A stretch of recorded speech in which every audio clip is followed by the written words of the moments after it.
What's going on, everybody? We are back. Episode number 162 of the Club and Sub podcast. Taking on 2024. 2023 was not my year. You had a decent year, right, Lex? I think you were... No, I was just under a unit profit, so no.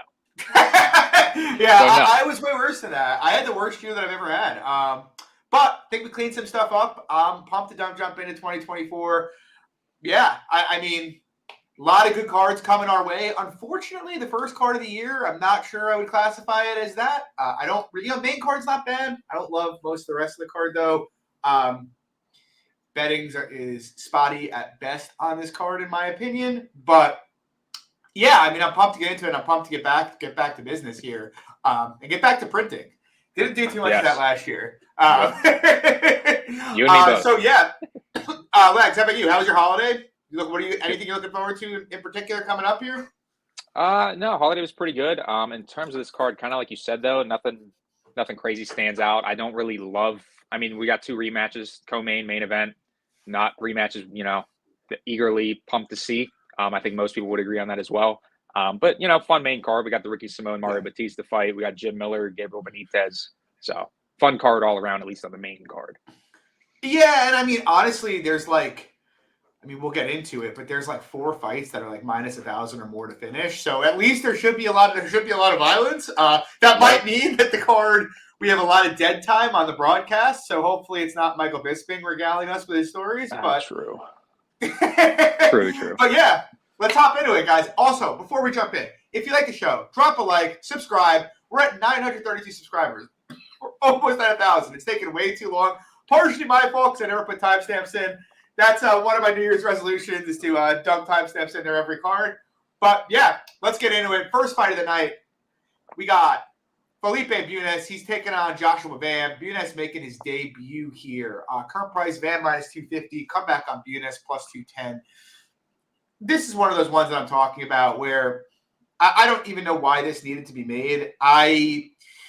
There's a part of me that wants to bet Buess just because, I mean, he is a very experienced fighter. I think, even though Van has 2 UFC fights and 2 UFC wins, I actually think Buess has probably fought, the stronger level of competition between the two.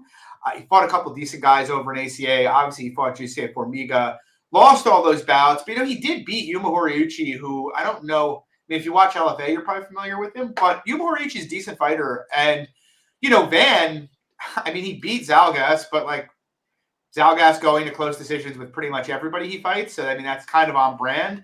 And then he beat Borges. And Borges, it's almost like a mirror match, except Borges has worse cardio and worse pace. So, I feel like Van's a mystery. The kid's very, very young. He's only been fighting for 3 years. I don't think he's a particularly good grappler, whereas I think Buess has, pretty good jiu-jitsu, at least offensively. And so there's a part of me that's tempted by Buess. But at the same time, I just mentioned, he hasn't really beaten anybody that good. I don't think his striking is that good. He's pretty gassy. And so I think he needs to come out and get takedowns here. And I think if he can do that, he can win this fight. The problem for me is I don't think it's going to be easy for him to do because he's not a great wrestler. And I also think his window is potentially narrow because I do think the later this fight goes, Van's going to work his way into the fight. And he's just got much, much better cardio and much better hardware. So I'm probably going to pass unless this keeps blowing out. I'm kind of tempted by the over. I worry a bit about Van putting it on him and finishing him late. But, these are flyweights at the end of the day. Buess, he's never been finished by strikes. He's a tough guy. I don't think Van's going to tap him out. I don't know. I'm thinking about it. What are your thoughts, Lags? Anything here that's interesting to you? Well, I think the over is not a bad angle from what you were talking about there. But, no, I kind of more or less agree with you. But I guess I'm find myself on the Van side a little bit just because of the lack of wrestling from Buess. I mean, I think the length, he's a pretty tall guy. He's lengthy, like I mentioned, on the feet. Could give him some issues in the grappling as well. Van's just, his takedown defense is pretty suspect. His striking defense pretty suspect as well. Buess is dynamic, a little bit of a striker. Not that he's a great striker, but, flashy shit here and there. I think it should be a good fight for Van, though. Yeah, I agree with you. Moving on. a fight that probably won't last very long. I Yeah. don't know how interesting it is. We got Tom Nolan. He's taking on Nicolas Mota. Nolan making his debut. He's 6-0. He's minus 340 in this spot. Come back on on Mota, plus 280. Mota's probably fighting for his job here, for being honest. What do you think, Legs? Yeah. No, I would agree definitely that he is fighting for his job, and I think he's probably getting cut after this fight. I mean, to me, I think he's got a bad chin. He's pretty low volume on the feet, and he's just pretty much a power puncher. But again, not having the chin in that aspect, not exactly great. So I think definitely he's going to put him on him here. Sorry, Nolan. Forgot his name here. Yeah. When the line first dropped, even before it blew all the way out, I told myself, like, I'm automatically betting Mota here. Like, this is an easy auto bet. Just because, Nolan, 6-0, only 6 pro fights, 5 of them against just absolute trash. And even that fight in the Contender Series, that's the one guy who, maybe you would rate, and he finished him in like a minute. So, again, what do you take out of that? And he's coming in against a guy with 18 pro fights. And, normally that's something, and, Mota's obviously fought a much better level of competition. That's the kind of thing that is normally an auto bet for me. And that was kind of my mindset. But, I looked at it more and just like, and I am of the belief that at this point in Tom Nolan's career, until he proves something to me, I'm willing to bet any UFC level talent at this price against him. Literally anyone. Except, I'm not sure Nicolas Mota. UFC level talent. You go back, and he has fought better guys, but he's lost to all of them. And lost violently in most cases to all of them. On the regionals, he fought Robert Hale, knocked him out. He got finished by Glencoe Franca on Tough. In the UFC, obviously knocked out Cameron Van Camp. Cameron Van Camp did not get a win in the UFC. No longer in the UFC. His other performances, finished by Manuel Torres, finished by Jim Miller, got bailed out with a no contest against Trey Ogden in a fight he looked horrible in. These are Trey, I can forgive getting finished by Miller, who's a super experienced vet. I could forgive getting finished by Torres, who's just a savage. But, dude, getting whopped by Trey Ogden like that is pretty embarrassing, in my opinion. And so, as much as I want to fade Nolan, I feel like there's not there's not meat on the bone. There probably is, but I don't feel like I'm fading him with somebody who's really very likely to exploit his weaknesses. I do think Mota could knock him out. Obviously, Mota's got some power in his hands, decent hand speed, but he's got no defense. He's fragile. I do think Nolan's got poor defense, but Nolan, we've at least seen, eat a shot before, whereas we really haven't seen Mota do it. So looking at this, I think it's going to end by finish, and I think Nolan's probably going to finish him. There is a small part of me that wants to poke Mota, because, I feel with guys like Nolan, we really know almost nothing about him. What I see on tape is a guy who's fought nobody, who has very little defense, and is just super aggressive. But I do think he's going to get a guy that's very likely to get exploited by someone that the market doesn't expect to exploit him, which always worries me, because you really don't want to miss that fade on a guy like Nolan. But at the same time, I just don't think Mota is it. I can, too much last year was me, taking spots and betting the more experienced guy who was complete dog shit. And I think that's the case with, Mota here. I'm pretty happy to pass it. Don't get me wrong, if it blows out to plus 350 by fight night, I'll probably put a half unit on it, just because at that point, Mota KO surely is 20%, I'd imagine. So at that point, it's worth it to me. But pass, I think he gets finished violently here. Moving on, Lex, I'm going to stick with you here. Another fight that I don't think anybody really needed to see. We got Gene Silva coming off the Contender Series. He is a staggering minus 1,200 against Weston Wilson at plus 800. What are your thoughts here? Now, he's certainly no minus 1,200 favorite normally, but, it's kind of who he's fighting here. Weston Wilson is just kind of a freak show fighter. This is another one where I kind of like what you alluded to in the last fight. This is probably ending in a brutal finish, and Wilson probably getting brutally finished. So I think that's pretty quick. Silva does play with his hands down a little bit, so I guess there could be some opportunity for Wilson, but minimal in my opinion. Yeah, normally when Lags gives you guys such a short breakdown, even for a shitty fight I'm not betting, I'm happy to regale you guys with a long story about what I think of the fight. I'm not going to do that here. Weston Wilson, this guy doesn't belong in the UFC. He got a short notice of a spot against Brito just because he was willing to step in. He's not good. He's got some karate. He's got no defense. very little durability, pretty bad defensive grappler.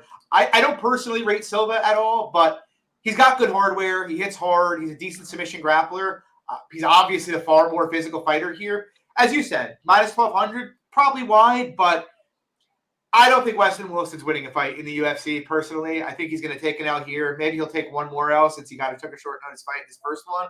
But I don't think he'll be hanging around very often. Not a lot of interest for me here. And again, this is another one, the Nolan fight and this one, both just juiced to the gills to end inside the distance. Nolan fight was minus 1,400 to end inside the distance. This fight, minus 1,600. You're just not fine. I was going to say, I'm pretty sure both under 1.5, so like near minus 300. So yeah, wider than that, actually. Yeah, I just, how can you really have, I want no part of this, this is, agreed. I don't even really want, I'm honestly kind of okay with just like coming to this card like an hour late and just missing these first 3 fights of the night. Like this is a regional level, openers here. So we got football on. We do have football on still. So, but moving on, we do get at least a moderately interesting fight here. We got Farid Basharat. He's taking on Taylor Lapilus. Current price, Basharat minus 275. Comeback on Lapilus plus 235. I wanted to find my way onto a Lapilus bet here because he does, in theory, check a lot of the boxes that I like to check on a big underdog. He's a much more experienced fighter. He's fought better competition. His tape's actually pretty good. I actually think he's a pretty good fighter. Lapilus is a pretty good striker. He's got enough defensive grappling that, average grapplers aren't going to give him too many issues. But with that said, then I dove into the tape, and it's like, I still believe that. He's fought a number of average-ish MMA grapplers, and he's held his own. Like his last fight with Lochran, Josh Hill a few years back.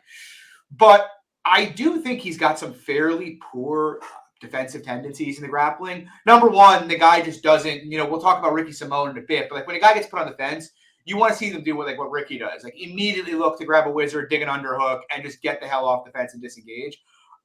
He never looks to disengage. Very, very, very easy to hold on the fence. Even when it comes to defending takedowns, I've noticed Lapilus prefers to he doesn't really defend takedowns conventionally. Like if you're trying to work a double leg, he won't dig 2 underhooks or even pull your hands up and start to work, a wizard and an underhook. Instead, he tends to just 2-on-1 on one arm, and he does this pretty consistently. And, it's worked against the guys he's fought, but against a guy with real takedown diversity who has a single leg, he's just going to end up on his ass there. And, Farid's an interesting talent. I actually think he's a more intriguing talent than his brother is.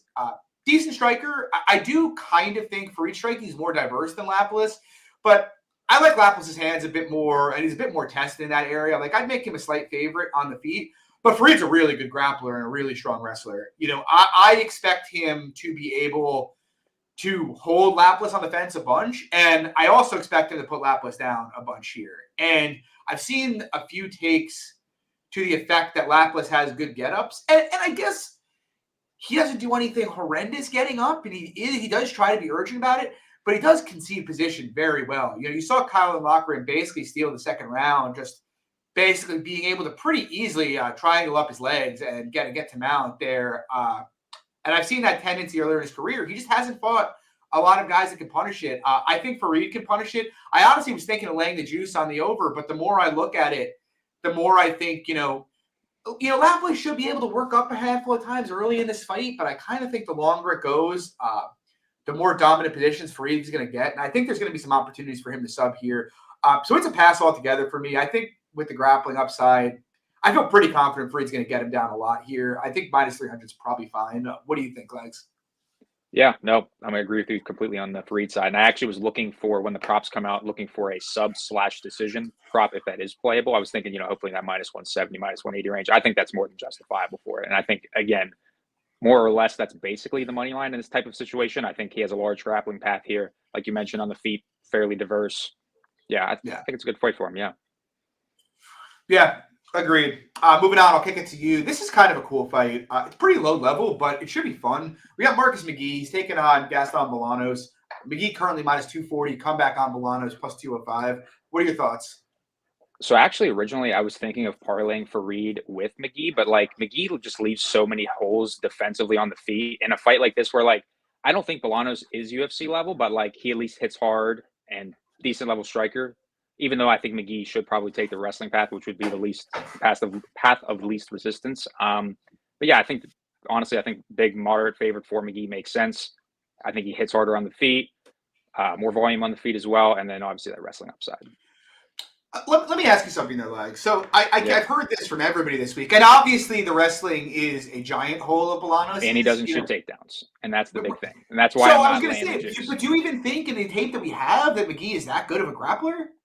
I just think Bolanos' hips are that bad that it wouldn't take much for him to even, like, if he just attempts a few takedowns, I think he could easily land 1 or 2.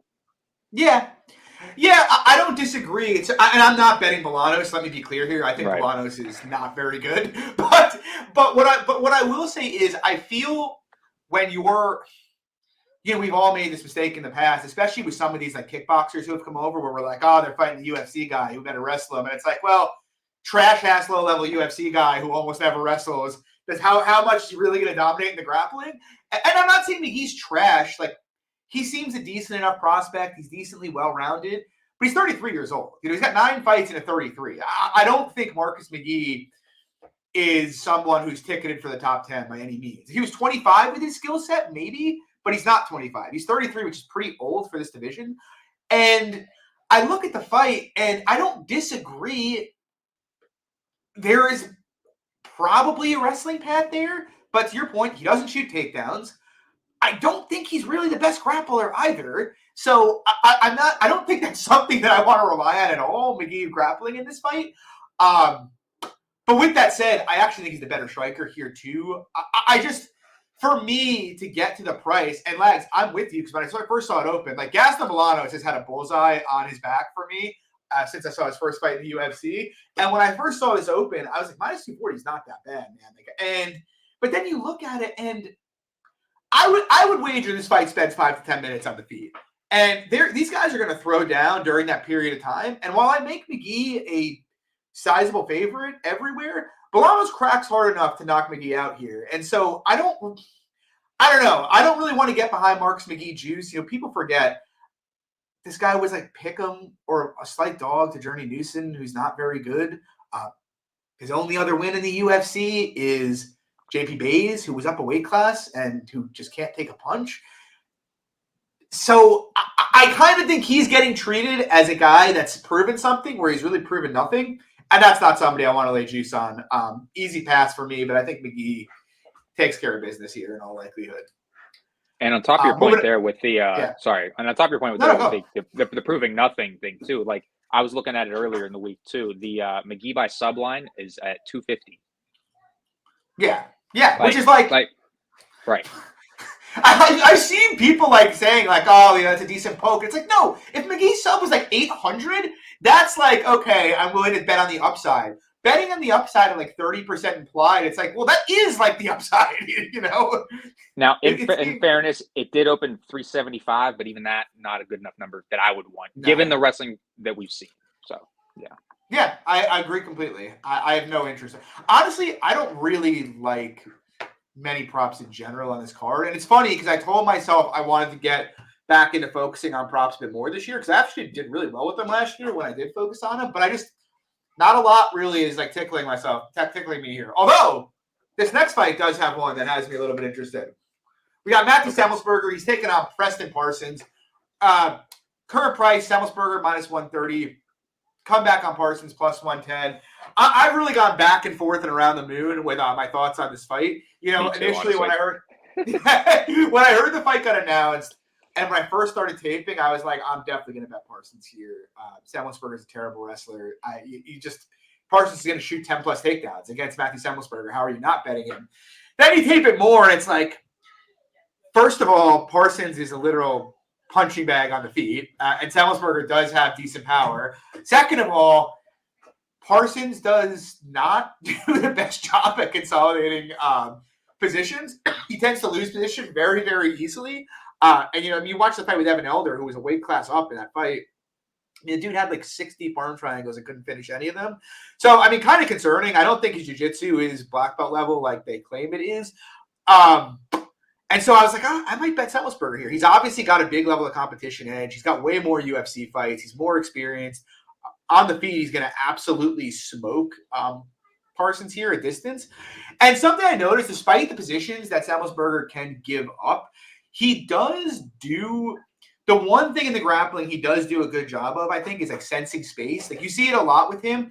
As soon as there's an opening there, even when he's mounted, he'll explode immediately. Like he's he's not exploding when he's chest to chest. There's no hope to get up. He does a very good job of timing those explosions to get up. So I think he could work up a couple times here against Parsons. But with that said, again, like Preston Parsons is going to attempt 10 plus takedowns in this fight. Do I really, really want to bet on, that against someone like that? No. What I am interested in is it seems like most think this fight's going to finish. And to the point I said earlier, I don't actually think Parsons is that likely to finish, even in a win. I just feel like, dude, Jeremiah Wells didn't finish Semelsberger from top position, and he's a Henzo black belt who's much more of a physical specimen than Parsons is. Parsons didn't finish Evan Elder from top position. I really don't think he's going to finish Semelsberger on the ground.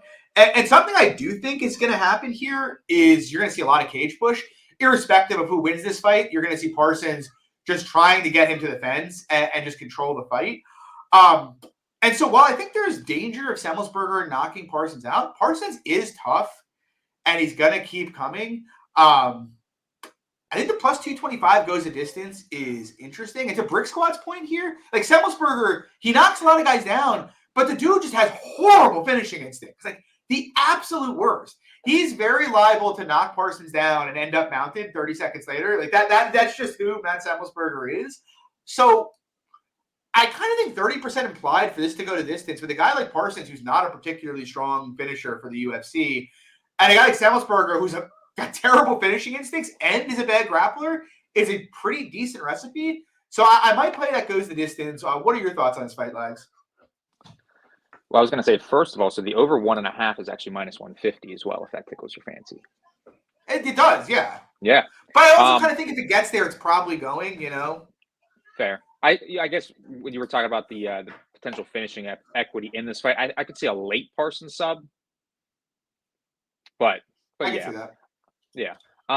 But no, kind of what you said about this fight having just, go full 360 in your head. Kind of the same thing for me here, because like from a guy who bet Parsons against Giles, and I don't think anything of Giles' defensive grappling, struggling there, going 3 of 11 on takedowns, not having a ton of success, doesn't exactly tickle my fancies for a matchup like this, where it's essentially the knockdown rate of Matt Semelsberger, takedown rate of Parsons. I mean, you look at Semelsberger's fights, he's had 9 UFC fights, 7 of those 9, he's had a knockdown, and 2 of those 7, he's had multiple knockdowns. And what did he have, one finish? I'm trying to remember, because he finished Sano. Because we bet him against Sano, right. I believe. Right. It's funny we were talking about him finishing too, because I'm almost positive, like his first fight, I bet the under 2.5 against Carl. Yeah, Sano's his only finish. Oh yeah, no, Witt. Jason Witt. Never mind. Right. Which I don't even count that. Jason Witt. Yeah, Max Holloway chin, Jason Witt over here.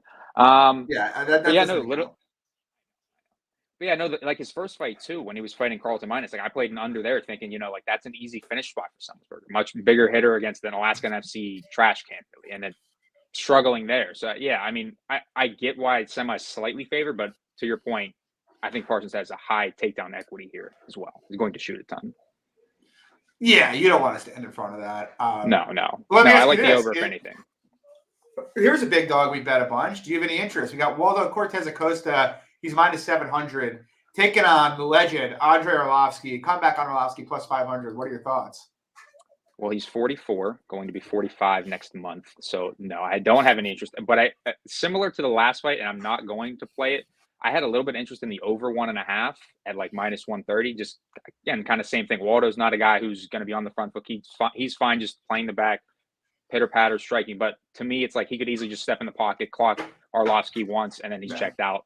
He's out. So, yeah, I mean, Arlovski's just looked pretty checked out these days, and a hard shot easily could just cause that as well. So, pass. Yeah. I mean, 5 years ago, I'd have easily bet Arlovski in the spot, but 5 years ago, I don't think he would have been plus 500. No. It's not like he was only plus 250 or plus 230 against Tom Aspinall, What about Collier? I think that was like pick'em, I want to say.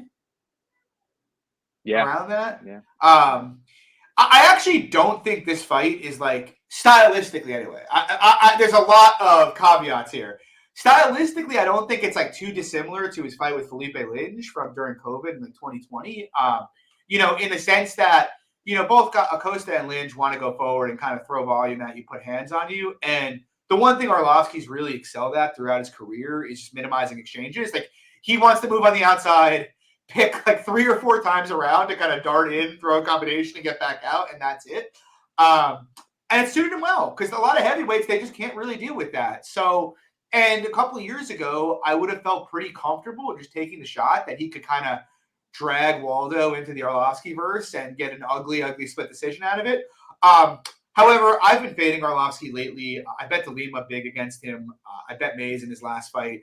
It's just, first of all, to your point, he's 44. He's about to be 45. We just don't see guys in MMA hang around at that age. He held on way longer than I think anybody really expected. Second of all, the tape. I mean, dude, he looks so much slower these days. He looks really rickety. His movement on the outside is not as good as it once was. And he's reached the point where he's giving up more volume and getting finished more often. And usually when old guys start getting finished more often, that tends to get worse very, very quickly. It's not something that reverts at 44 years old. And on top of which, he's made it clear at this point that the first time he faces trouble, he's kind of happy to get out of there. He's 44 making $300K a fight. He's pretty happy if he gets dropped to just wave the white flag and say, no mas. And Waldo, I mean, he's a decent prospect. Probably better than I gave him credit for. Ton of volume, good boxing, decent power in his hands, great cardio for a heavyweight. I think all the guys he's fought, the guys he fought in the UFC did fight Arlovski competitively, and Chase Sherman, etc.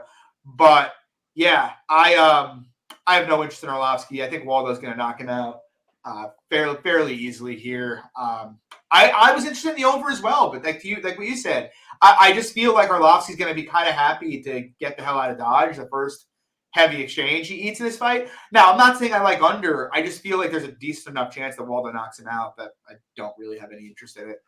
Yeah, there's a decent enough chance where it's like 3.5 minutes looking like Waldo's just coasting, and then just lands a right hook, and he's just, Arlovski's just looking for the door. Yep. Exactly. Moving on. I will have a bet here. I don't have one yet. Oh, okay, John. We got Phil Hawes. He's taking on Bruno Ferreira. Current price, Ferreira minus 135. Come back on Hawes plus 115. I think this line's going to keep getting wider, but I'm obviously betting Phil Hawes here. It seems like one of the easiest clicks you'll ever make. I know you'll get into the why you're not betting. This is a classic John bet. This is easy. All right, did you see my tweet? Did you see my tweet? I did see your tweet. Yeah. Okay. All right. I did think about taking that bet that Luke said, dye my hair blonde if Hawes loses, except I asked my wife and she was just like, fuck no. I'm like, all right, maybe not. So my general thinking is this. Look, everybody's betting Bruno is betting him for one reason. It's Bruno hits hard and he's explosive, and Phil's got a bad chin. But the thing is, I've talked about this in the past at length. If everybody's betting him for one reason, and the most obvious fact about this fight is that Phil Hawes has a bad chin and Bruno hits hard, do you really think you're getting an edge on that?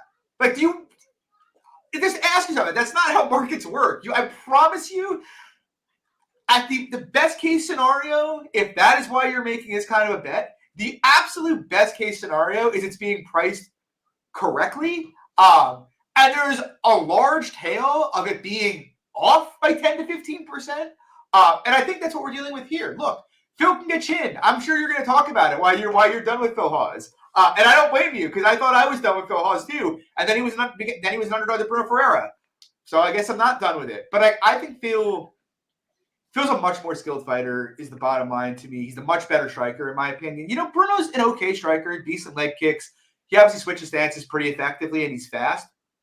But I think Phil's striking diversity is much better. I actually think Phil manages distance reasonably well, which is one of the reasons I kind of like him here. He's got a big reach advantage in this fight. He's a bit taller. The guys who, touching Phil's chin, yeah, it can put him out. But he does manage distance well, and if Bruno can't really close distance on him, he's just going to kind of get picked apart here. On top of which, I know Bruno's got decent jiu-jitsu. Phil's a superior grappler, though. I'm pretty confident. I know the Deledes fight was ugly, but dude, you can't really use the Roman Deledes in any kind of conversation about this. Like, Jack Hermansson's a very good grappler, and Roman Deledes somehow put him in a fucking calf slicer and finish that fight. Like, Roman Deledes is a mutant. Nothing he does makes sense. We're going to talk about him in a couple weeks.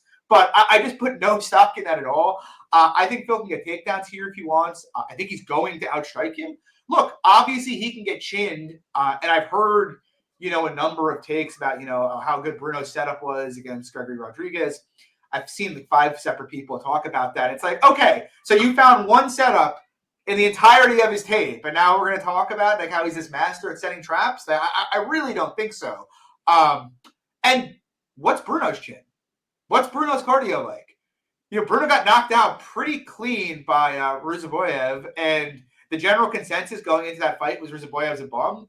Now people are talking about him being legit.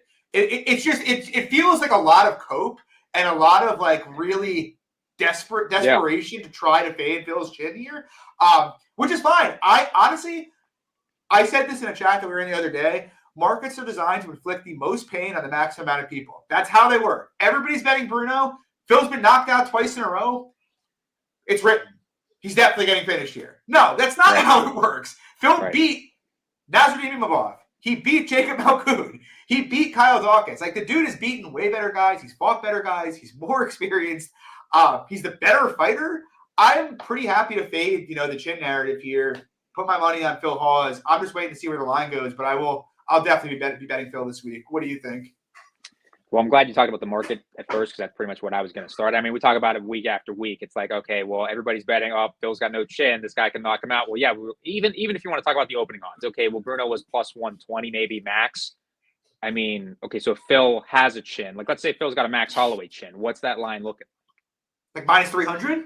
Right. And that's the thing. So it's like, yeah, there's a massive just overreaction. And kind of what you were talking about with the cope, I think a lot of people laid the juice against Ruziboyev as well there. So it's like, but yeah, no, I understand the Phil poke, but just, I mean, it's glaring hole for me. It's the chin. I get it. He's a better fighter, 100%, better striker, better wrestler, but just that one liability. Look, if he gets KO'd, that'll be it. He's going to get cut. But right.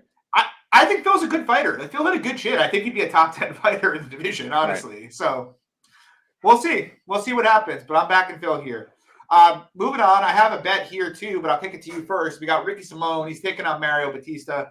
Current price, Simone minus 185. Comeback on Bautista plus 160. What are your thoughts? So originally I was kind of thinking this would be like pretty close on the feet, and Ricky would have a little bit of takedown upside. And honestly, like coming out of tape, nothing's really changed, but I do kind of think Ricky's going to have larger takedown upside than I originally thought. Like, I mean, in general, Mario hasn't fought the greatest level competition, and the guys that have tried to wrestle him last fight, Blackshear, controlled him fairly easily, and until he kind of gassed out that was on short notice. I think Simone can get takedowns here. I think the striking is going to be largely pretty competitive, but Ricky just sticks to guys in the grappling. It's so tough to get them off you. I think he's a solid grappler. So, again, I think it should be a good fight for him. I think probably Ricky decision is probably most likely outcome, but I could see a late sub. Yeah, I bet Ricky medium here. I had some of the earlier prices, though, to be transparent about it. I capped him at like minus 210, 220 range. So I think minus 185 is probably a bit of meat still left on the bow, but not a ton. I think it's trending towards right. My general thinking is, look, I've always been like a decently big fan of Mario. The guy fights very, very intelligently. Obviously, he's a very well-rounded fighter. He's a solid grappler. He's a solid striker. He's not a turbo athlete or anything, but he's very, very capable in all areas, which is why he's won as much as he has recently, because they're feeding him guys who are not very capable. Like, when you give Mario Bautista bad fighters, he is going to smash them. But, like, that was the most alarming thing for me looking into this, because when I initially went to go tape it, kind of to your point, I didn't think I was going to have a bet because I've always been a fan of both guys, and I was like, Mario's a really good fighter. I doubt, I fade him here.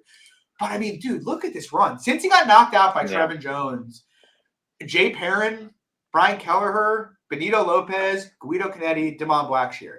Like, Blackshear is a decent fighter, but he's like mid-tier bantamweight. You know, he's not elite or anything like near that. And he's a solid fighter. And that was a super, super close fight. And Blackshear was on a week's notice for that fight too. He had fought literally the week before. So I am like pretty unimpressed with that level of competition that he's fought. Whereas on the other side, you have Ricky Simone, who in his last fight was a favorite against Song Yadong. Now, Song obviously proved that line to be wrong, but that's what the market's idea was of him. You know, Ricky's 20-4. He's more experienced. I mean, he beat Kelleher as well, but Asuncao and Jack Shore finished both of them, beat Ray Borg, beat Hani Yahya, beat Montel Jackson, beat Marab. I mean, the guy has really he's fought an incredibly high level of competition and fought very, very well. In terms of stylistics, I thought I would edge Mario on the feet here. I actually kind of lean the Ricky side after taping it just because Mario's decent on the feet. They're both decent on the feet, but I think Ricky's a bit faster, and I think he hits a lot harder than Mario does. I feel him getting KO'd a couple times in his career, early in his career, made people think Ricky is just a bad striker when he's actually like a pretty decent striker. Like, go back and watch the Shore fight. Shore's a decent striker, and Ricky lit him up standing in that fight.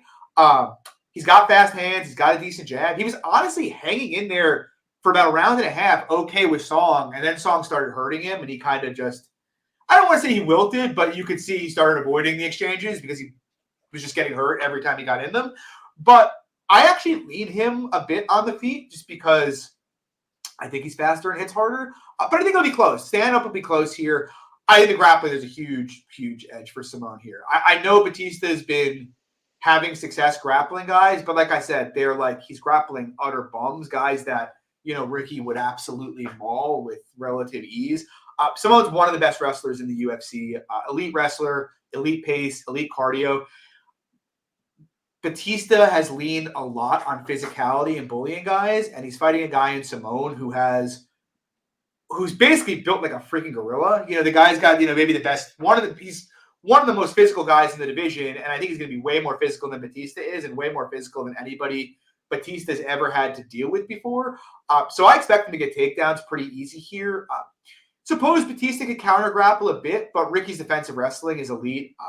His clinch work, and as I mentioned earlier in the show, Ricky's ability to disengage from the clinch is the best in the UFC. I just can't see Bautista having, unless Ricky's hurt, like I can't see him having like really any meaningful extended success grappling with Ricky, whereas I think there's going to be a lot of success on the Ricky side in that department.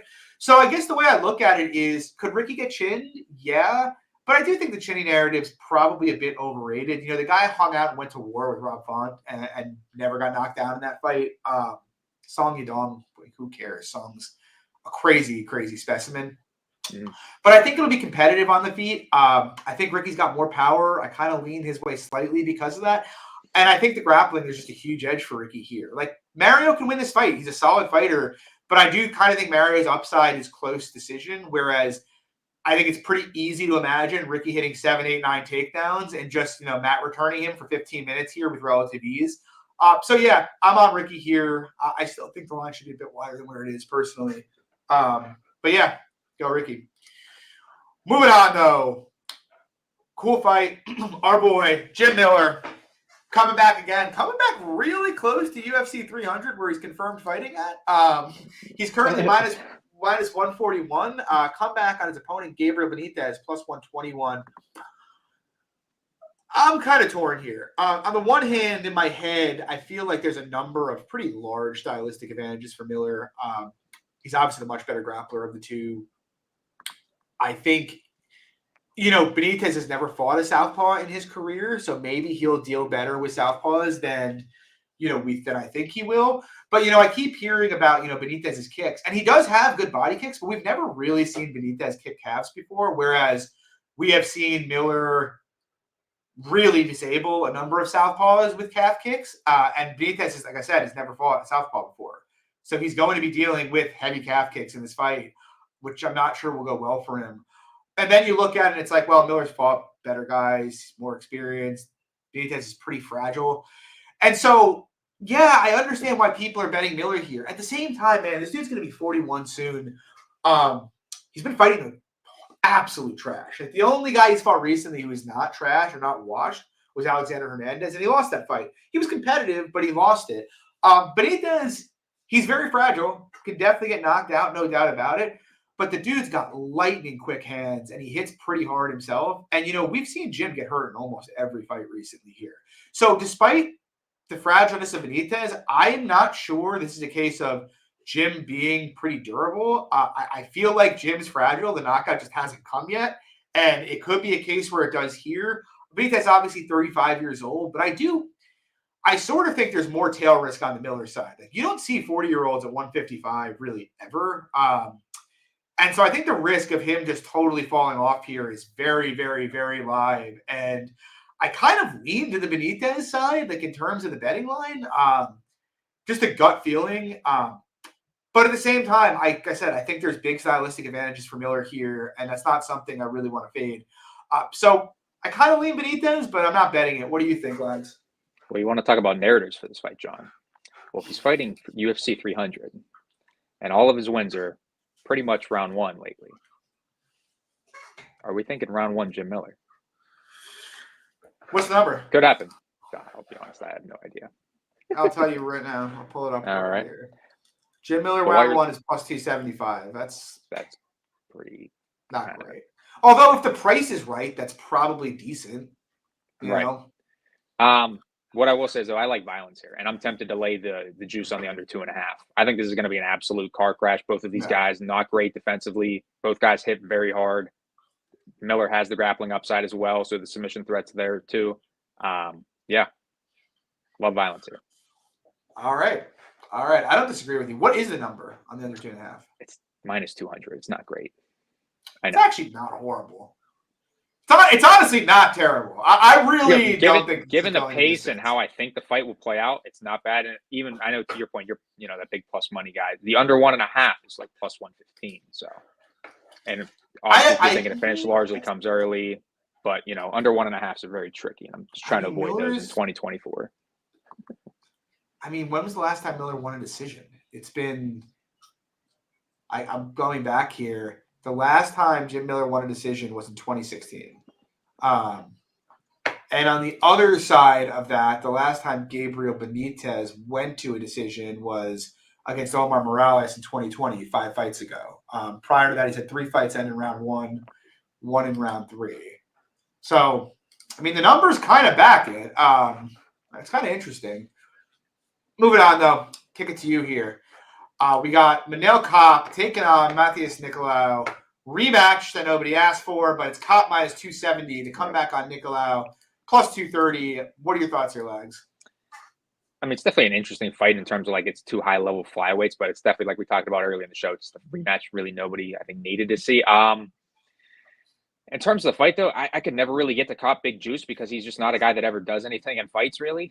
He's not very assertive with the volume. He just has big power. And, I mean, obviously, yes, he could land. But, I mean, as we saw in the last fight with Nicolau, he's just a guy that's not pulling the trigger much, lends himself to a close fight. Nicolau ends up winning a decision, ends up having some grappling upside as well. So, I feel like if you're playing Kape, you kind of have to think he either knocks him down very frequently or knocks him out at a high clip as well. So, I get Kape being a decent favorite because of the finishing upside, because of the durability as well, and I think he can minimize some of the grappling, but I'm passing. I have no interest in Kape juice ever, really.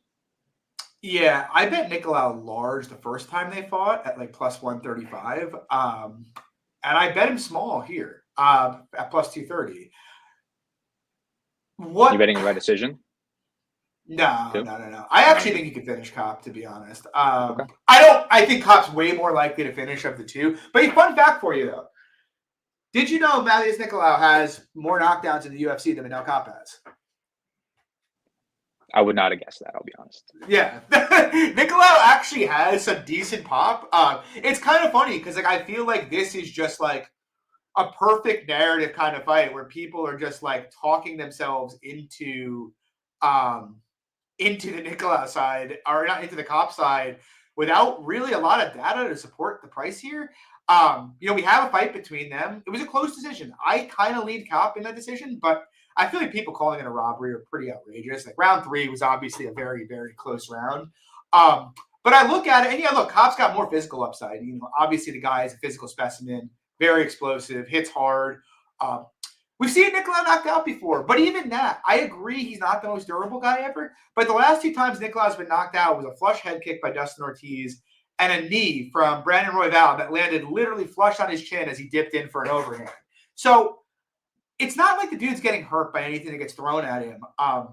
There's been a lot of talk about Kape improvements since their first fight. And I'm just not sure there's much data to support that. I've heard people say, lets his hand go more. Go actually do the tape on those fights. He always lets his hands go when people come at him because he's a counter striker. But if you go watch, when guys don't come at him, he still does the same thing and just looks to counter. He's never going to lead, which is interesting because Matheus Nicolau is also a counter striker who's never going to lead. And we saw this in the first fight they had together where it was remarkably low volume. We saw what both of them fought David Dvorak, both fights. And this was in this period of time where Kape allegedly starting letting his hands go, was basically a staring contest, even though Dvorak had one arm for the second half of that fight. So I think minutes on the feet are going to be close. I think Kape's got more upside there just because obviously he packs more power and he's the more durable of the 2 fighters. And he's just a far more explosive fighter. But I still kind of think a lot of this recent run from Kape is being pretty dramatically overrated. Since he fought Nicolau, he fought Ode Osborne. Fight was pretty competitive till Kape landed the flying knee, to be honest. They were even on strikes to that point. Zalgas, which was just a brawl. Zalgas came out hot and got knocked out. The Dvorak fight, which is his best win in the UFC, the first 4 minutes of round 1 of that fight, he got absolutely dog walked. Just got taken down and controlled with relative ease by Dvorak. 30 seconds left in that round. He hits a Kimura, absolutely wrecks Dvorak's shoulder. The last 2 rounds, Dvorak has one arm, literally. Go watch the fight, and can't even really fight back, and continues to be a staring contest. Now, it's an impressive win, nice Kimura. Is it predictive? We saw when Dvorak had 2 arms, he was winning that fight and easily out-grappling him. And when he had one arm, he didn't. Okay. And then his last fight's Felipe dos Santos, who now everybody's all high on. But the only thing I took from that fight is Kape's still a counter striker. He countered Dos Santos' face off, and Dos Santos is durable. But that was a debutant on short notice with 7 pro fights. I'm not sure there's really anything to support Kape being a better fighter than what he was the first time they fought. And so, yeah, I think it's going to be close. I think minutes will be close. They're both low volume. They're both pretty technical. Nicolau's a skilled kickboxer himself. And I give Kape a large edge of finishing upside. But the thing is, I said this in the first time they fought, and I'm going to say it again here. I think Nicolau has considerable grappling upside. You go watch back that first round. He took Kape down 2 times in that first round. The first time he let him up because he tried to go for a guillotine, and Kape was able to work up off it. The second time he put him flat on his back, and Kape went nowhere. Tried to play guard. Nicolau's a high-level submission grappler. Wasn't able to get anything close. Second round, Nicolau tried to take him down a couple more times, but he was hurt and was just kind of panic shooting and didn't get near. And then he didn't really shoot in the 3rd round. But the question is, did Kape get better since then on the mat? Well, we saw in the Dvorak fight, he really didn't. He plays guard. Could he sub Nicolau off his back? I guess it's possible. I think it's far more likely Nicolau subs Kape than the other way around. So will Nicolau take him down multiple times and dominate this fight on the ground? I don't really know. I'm just saying, it's very easy to say, oh, Kape's got all this finishing upside on the feet, but Nicolau has pretty considerable grappling upside in this fight. If he consolidates 2 takedowns, he's going to win the fight, and he's plus 230. So a fight that's going to be very, very close on minutes. One guy has a large grappling edge, and one guy has a large power edge. I do lean Kape here, to be clear. I think he should be the favorite, but I feel 30% implied for Nicolau for a guy who could easily get 8 minutes of control here and who's already won this fight once seems just absolutely crazy to me. So I'm betting Nicolau here. We'll see what happens. Again, I lean Kape, but I think Nicolau's aside, honestly. I do. Anyway, we move on from a very intriguing fight in Nicolau and Kape, which will also probably be very boring, to be honest, unless Kape knocks him out. And we go to the main event.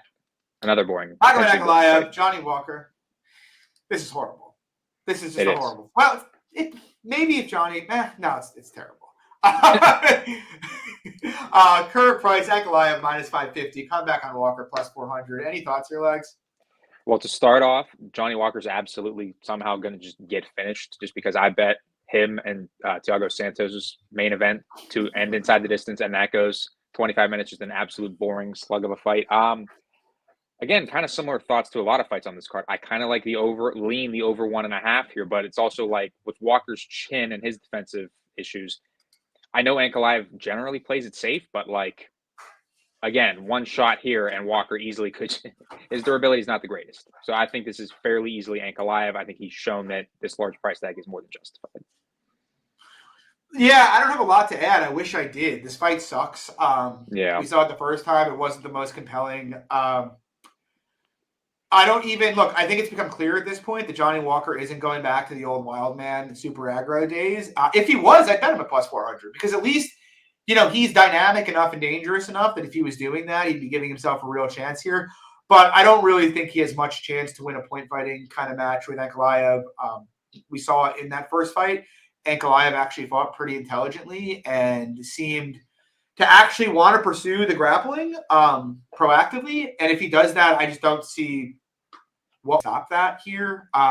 It's just a stupid fight that didn't need to be remade. I lean Ankalaev pretty strongly. Obviously, he's minus 550. I'm with you, though. I'm kind of tempted by the over. And I'm probably going to bet the over, honestly. Not even tempted. And I like the goes the distance here somewhat. Plus 400 for a fight that I think Walker is a good enough grappler that he could probably stay safe for large chunks on bottom if Magomed does grapple him proactively. And if he doesn't, yeah, to your point, there's always a chance he gets iced. But, neither of these guys is super high volume standing. It'll probably be a whole lot of staring. Like we saw Walker go to a decision over 5 rounds with Thiago Santos. We also saw Magomed Anakalaev go to a decision over 5 rounds with Thiago Santos. So I am probably going to bet the over, and I'm probably going to poke the goes the distance here. But yeah, the pick's Ankalaev, obviously. I don't have really a whole lot else to say about it. Not the best card to ever come back to, but it's what we got. We got cage fights back, so that's cool. Next week's a more fun card. Pretty excited for that. But yeah, guys, thanks for coming out tonight. Really appreciate it. We'll be back next week, same time, 7 p.m. Eastern, right here on the Clubs and Podcast. Drop a like and subscribe. What did you say? I said pay-per-view next week. Oh, yeah. Sean Strickland. We're betting him. We're sending it. I did bet him anyway, so We'll see. Anyway, guys, thanks for coming out. Drop a like, subscribe. We'll do a giveaway next week. Same time, 7 p.m. Eastern. Take it easy, folks. Peace.